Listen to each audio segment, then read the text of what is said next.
जानिए कैसे किया गणेश जी ने चोरी का प्रायश्चित। एक बार गणेश जी एक बहुत सुंदर गांव से गुजर रहे थे। इस गांव के खेत हरे भरे थे। सुबह का समय था। ठंडी पवन का आनंद लेते हुए गणेश जी मूसक पर सवार होकर चले जा रहे थे। इतने में वह एक खेत से गुजरे तो आनंदवश फसलों में हाथ फिरा दिया। गणेश जी के ऐसा करने से उस फसल के कुछ दाने हाथ में आ गए। अब गणेश जी को पछतावा हुआ कि उन्होंने तो चोरी कर ली। भले ही उन्होंने जानबूझकर नहीं चुराया, लेकिन अब फसल के दाने तो उनके हाथ में आ गए। गणेश जी ने गिने तो वह 12 थे। अब गणेश जी ने उस खेत के मालिक को खोजा और उन सेठ जी के यहाँ 12 साल की नौकरी पर लग गए।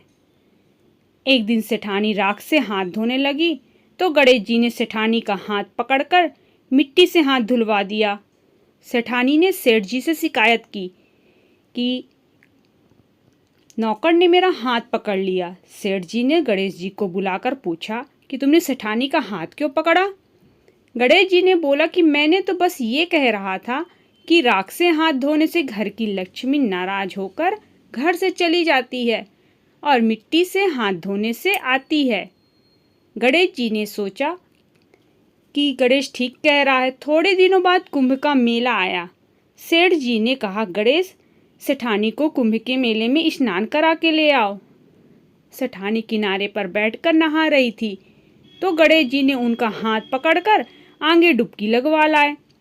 घर आकर सेठानी ने सेठ से कहा कि गणेश ने तो मेरी इज्जत ही नहीं रखी और इतने सारे आदमियों के बीच में मुझे घसीटकर आगे पानी में ले गए। तब सेठ जी ने गणेश जी को पूछा कि ऐसा क्यों किया।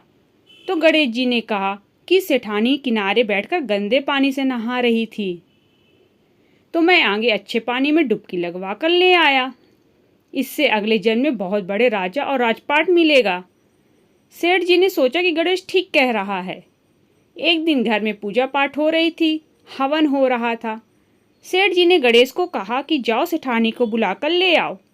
गणेश सेठानी को बुलाने गए तो सेठानी काली चुनरी ओढ़कर चलने लगी तो गणेश जी ने काली चुनरी फाड़ दी और कहा कि लाल चुनरी ओढ़ के चलो। सेठानी नाराज होकर सो गई। सेठ जी ने आकर पूछा, क्या बात है। सेठ ने बोला कि गणेश ने मेरी चुनरी फाड़ दी। सेठ जी ने गणेश को बुलाकर बहुत डांटा तो गणेश जी ने कहा, पूजा पाठ में काला वस्त्र नहीं पहनते हैं, इसलिए मैंने लाल वस्त्र के लिए कहा। काला वस्त्र पहनने से कोई भी शुभ काम सफल नहीं होता। सेठ जी ने सोचा कि गणेश है तो समझदार।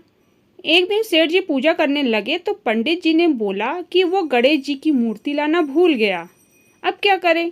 तो गणेश जी ने बोला कि मेरे को ही मूर्ति बनाकर विराजमान कर लो, आपके सारे काम सफल हो जाएंगे।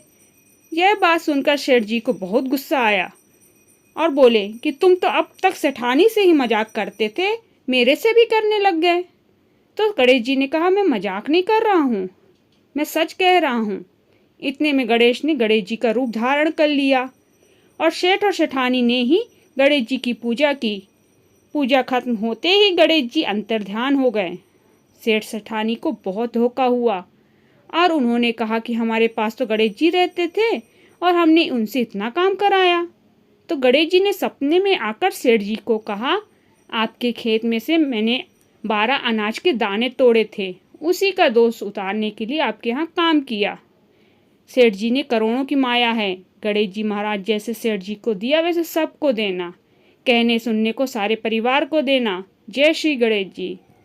धन्यवाद।